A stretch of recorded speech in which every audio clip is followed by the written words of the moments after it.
This is activity 3 from lesson 1 called Scaled Rectangles. And in this activity, you have a large rectangle R, then you have a smaller rectangle B, and a still smaller rectangle C. And the first question is B a scaled copy of R? And if so, what is the scale factor? Well, if you look at B, to go from R to B, you multiply the length of R by 1/2. So the length of B is 1/2 the length of R. Likewise, the width of B is 1/2 the width of R.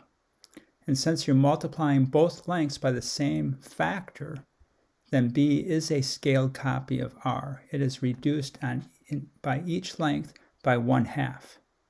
So the scale factor is 1/2. So is C a scaled copy of B? And if so, once again, what's the scale factor? Well, this rectangle right here is the same as B.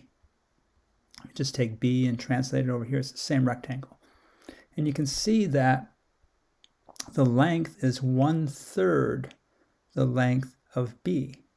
So this length right here for C is 1/3 the length of B. So it's 1/3, 2/3, 3/3. So this length is 1/3.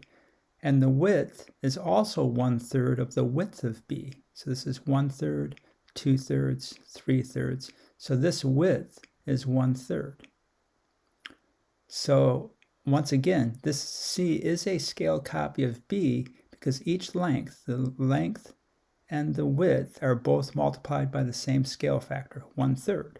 So they're both reduced in length by 1/3 the lengths for B.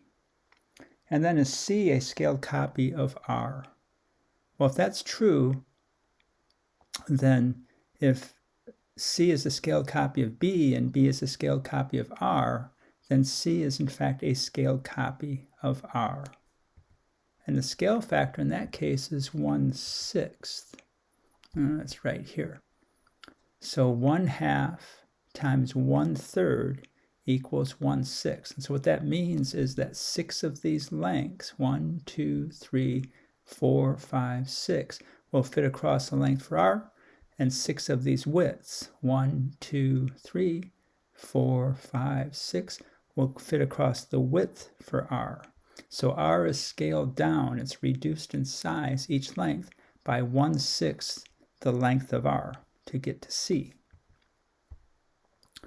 All right, so the scale factor to go from B to C is 1/3. So to go from B to C is 1/3. And the scale factor to go from R, this whole thing, to C is 1/6. So the scale factor is 1/6. And if you notice, the area of a rectangle is the length times the width. So the area of B is 1/2 the length of R times 1/2 the width of R. So the area of B is 1/4 the area of R. And you can see that, 1, 2, 3, 4. And the area of C is 1/9 the area of B, because it's 3 lengths this way and it's 3 lengths this way. 3 times 3 is 9. So you're going to get 9 of these small squares or rectangles are equal to B. And finally, C is 1/36 the area of R, because if it's 6 lengths across this way, this length is 1/6, and 6 lengths across this way, the width, 1/6 times 1/6 is 1/36. So you could get 36 of these rectangles in R. And you can see that. This is 9 for B, and there are 4 rectangles the size of B, so 4 times 9 is 36. So this is an introduction to scaling once again. And notice that the diagonal scaled rectangles will always line up along their diagonals. So if they are truly scaled copies, you can line them up. So R is this diagonal, the whole thing. B is this diagonal right here. And C is this diagonal right here. So you can see C, and then it goes to B, and then it goes to R. All right, so this is activity 3, scaled rectangles, and we're going to work with this idea of scaling throughout this unit.